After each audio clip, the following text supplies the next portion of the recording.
How's it going, Shawnee?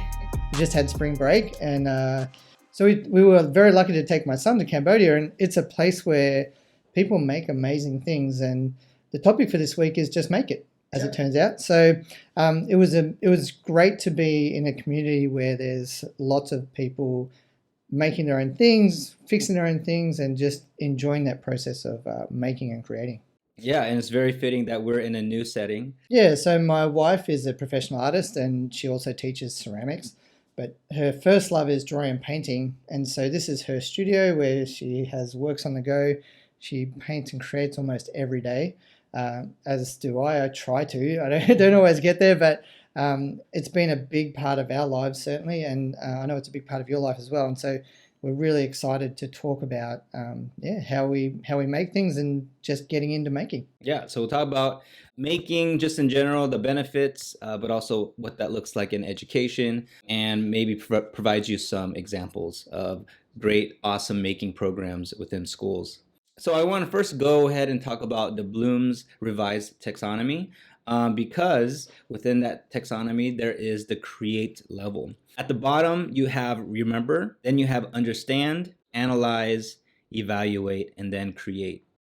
What's really cool is that the create level requires all of the other levels. So to actually create, you will have to draw upon the information that you learned, apply it, analyze it, evaluate it, and then put them all together into a novel structure or pattern so that you're creating a new tangible product. And I guess that's one of the things we want to talk about today is the fact that creating and making is a really fun and engaging thing to do for kids and adults. And also there's all these benefits to it cognitively for students to understand things and also to start metacognitive process of learning how to learn, as well as being able to sort of experiment, fail, reflect on what they're doing and move forward without it being a really intimidating, high stakes kind of thing, so long as you set it up properly. So actually, John Dewey, who is famous for the Dewey Decimal System, he actually talked a lot about in his philosophy of education, the idea that kids really learn best when they're doing, so learning by doing, and that then developed into his ideas around experiential learning. And I think that's a large part of like the theory behind, like we said, some of the things that we're going to talk about today.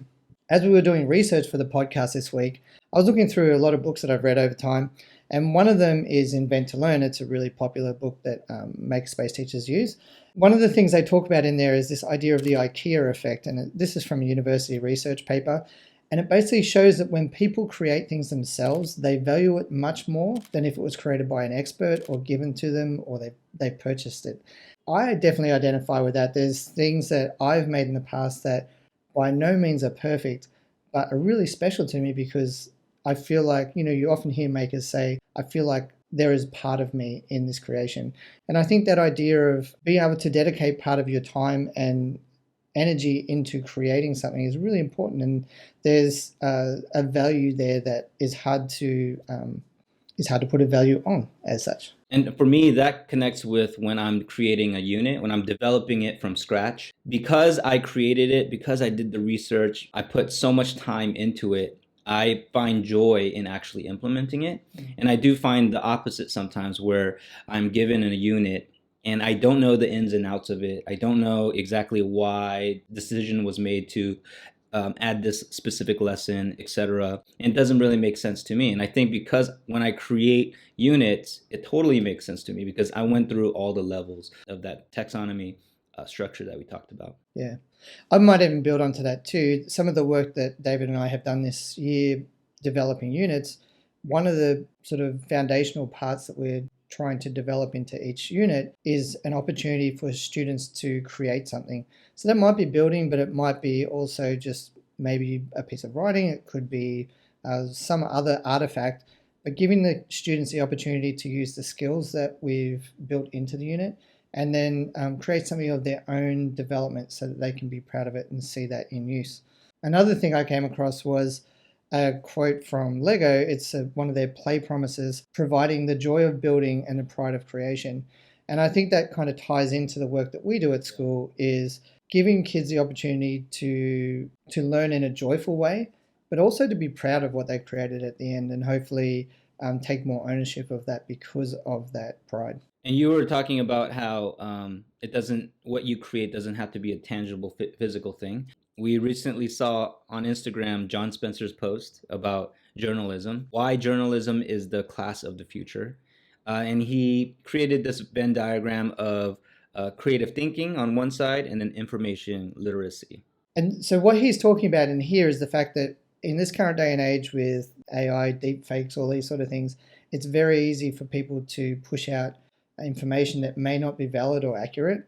And so his idea is that journalism is a way that kids can create their own knowledge and understanding and actually making something rather than just consuming wholesale all of the information.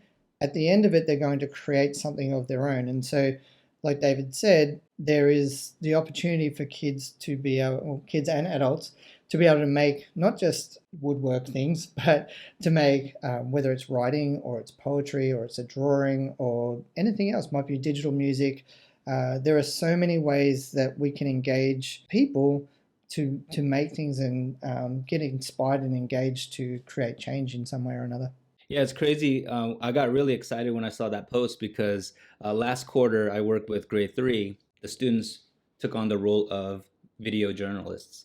And we're both fans of Johnny Harris on YouTube. He goes out into different parts of the world and creates these amazing videos. And it was really exciting to see the whole process that the students went through of, okay, they're learning about specific case studies around the world. And then taking all that information and putting it together in a new novel way was super exciting. And during student-led conferences, the students really loved sharing that project. And I think this comes back to one thing David and I talked about in the office today is thinking about like the themes that we feel are really strong in terms of what we believe create ideal opportunities for learning. And one of those is the wicked learning we talked about a few weeks ago, like not the plug and play X plus Y equals Z, but giving students, here's X, here's Y, I wonder what happens from there, and giving them a chance to experience it themselves.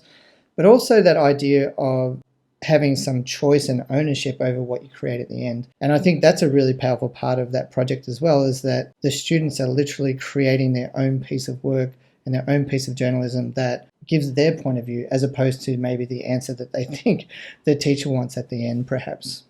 Another person I find really inspiring in the maker world is Guy Vitale, he made a famous TED talk around his tinkering school, which at the time was a summer camp. One of the parts in the video, he talks about the fact that he says we use real tools, real materials, and we solve real problems to encourage students' love of learning. And I think for me in particular, that idea of the love of learning, I think that's where making can really like change things, because I think there are a lot of students at school who don't jive with sitting in a chair for 6 to 7 hours a day listening to somebody. Yeah. And when they're given a chance to tinker and play around with materials and other artifacts to make something of their own creation, that's where those kids really shine. And I'm excited to be able to see, hopefully, as we develop courses, that those opportunities are there for those students to really fire up and show what they can do. Yeah, please check out Tinkering School. They have videos out there. We'll leave a link in the show notes. Another school that really inspired me was High Tech High.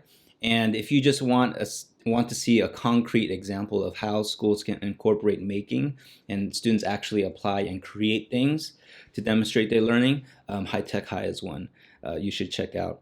Something else that's really developing in our society now is like the maker movement. And it's been a long time out there. It's not like it arrived yesterday. But the idea of having makerspaces in both schools but in communities as well, giving people the opportunity to use tools and develop skills that they may not have access to at their own disposal, is really powerful. And when you look at resources like Make Magazine is a perfect one to look at, but also just when you look online at the maker movement, websites like Instructables and other places like that where people are sharing open source instructions and tutorials on how to do just a myriad of different things. It's really inspiring to see this movement that is really based around learning and self-improvement. And I think that's what's so powerful about the maker sort of scene, is that it really is about people empowering themselves to be able to do new things and to create something that's in their imagination that they might not have thought possible to create before. What I realized in my maker journey is that you also develop and improve your mindsets. There's specific mindsets that will help you be successful in making, and they're pretty much the design thinking mindsets. Design thinking is a creative problem solving toolkit, and it just helps you really think through things in an innovative way. One of the mindsets that comes to mind when I think about making is bias towards action. Instead of just thinking and meeting about ideas, it is an understanding that things move forward by the act of doing. So it's very action oriented. Another one is that you embrace ambiguity. In these wicked type of learning experiences, you just don't have all the information or you have too much of it. And so there's going to be uncertainty there. But because you have the maker mindset, you have a process, but also understand with perseverance through investigation, asking questions, and making, you will come up with a solution of some kind. And then the one that really hits home for me is creative confidence. You get this belief that you yourself is creative, that everyone's creative, but you just have to exercise that creative muscle, and that you have the ability to generate creative ideas and the ability to make things that were just ideas into an actual reality. And I think the really great thing about that is that we're creating opportunities for students to be involved in their community, to make change, to actually have a voice, and to be able to make tangible things that people can see that will either help or address a problem, perhaps. And that's not going to be 100% of the time, but to have students be able to see that there are ways that they can develop their voice and become more confident is really important as well. So one of the other things we talked about in the office today was a phrase I used to use when I was teaching iPad skills to kids. It's the idea of don't be a discovery stealer. And one of the things that I know in the makerspace is really kind of amazing is these moments of empowerment where you give kids an opportunity to do things that they may not have been able to do before. And the discovery stealer part is really around giving kids the opportunity to learn from their mistakes and to learn from their experiences without shortcutting that. I used to work with a man called Jim Tiffin at the Mount Vernon School, and he would do things like when he was doing vinyl cutting, he would basically print anything that the kids made, regardless if it was going to work, simply so that when they got it back and it didn't work, they could discover it didn't work. Wow. And I think there's something really powerful about that. It would be very simple to just go up to the computer where they're working and say, oh, look, you're going to have to change that because it's not going to print properly. But the power in giving them the opportunity to discover it themselves is like much greater. And so I think that's something that you can always take away, is that you don't always have to fix mistakes for kids, and you don't always have to give them step-by-step instructions. Right. You can leave it open to them and let them have a go. I understand sometimes when we talk about these things, people may say, I don't have a makerspace, or I don't have like a ton of tools, or I don't have a ton of materials. Yeah. And those are definitely legitimate things to think about if you're going to try and provide these opportunities. But we did have a friend who used to work in Nanjing International School in China. His name was John Rinker. He used to say at conferences, a makerspace can be as simple as the table at the back of your room with some cardboard, scissors, and tape. And that's where it can all start from. And then you can build out from there. And I think that is an important thing to remember, is that kids don't necessarily want like a 3D printed robot that's run by an Arduino and all sorts of stuff. Sometimes they just want a cardboard box and like cut a hole in it. Absolutely. So the card from the idea wall this week is who is in your human library? I was working at a PYP school, an International Baccalaureate Primary Years program. We're doing this big exhibition project, and we were thinking about how can we get our students in touch with people that may be able to help them with their project. Within any school, with any community, there are people that have amazing skills. And in particular, my parents visited recently, and my mum is mad into crochet and knitting. And I started thinking about when we have opportunities for personal inquiry projects at school, I would love to put my mum in a corner with a whole heap of yarn and just some time, and she could sit there and crochet, and then kids could come and go, and if they want to sit down and learn from her how to crochet, they could. But also we have people like nurses, we've got lawyers, welders, artists. There's all sorts of people in your school community that we could possibly lean on to do different things, maybe run some lessons, or even just provide feedback to kids on their projects. Yeah, I mean, that would be so powerful just to see real professionals coming to school and then explaining like their mindsets and their strategies and the tools that they use. I think that'd be mind blowing. Awesome conversation. I always love talking about making, creating, application. I'm super excited about this weekend. We're going to be hanging out, going to SneakerCon, Singapore. That it's just basically this conference where vendors sell expensive and rare shoes. Sounds exciting. It should be good. I'm really excited to get downtown. Might do some photography as well. Yeah. And just, yeah, see what's happening in the city. All right. Well, until next time, be the iceberg and climb your mountain.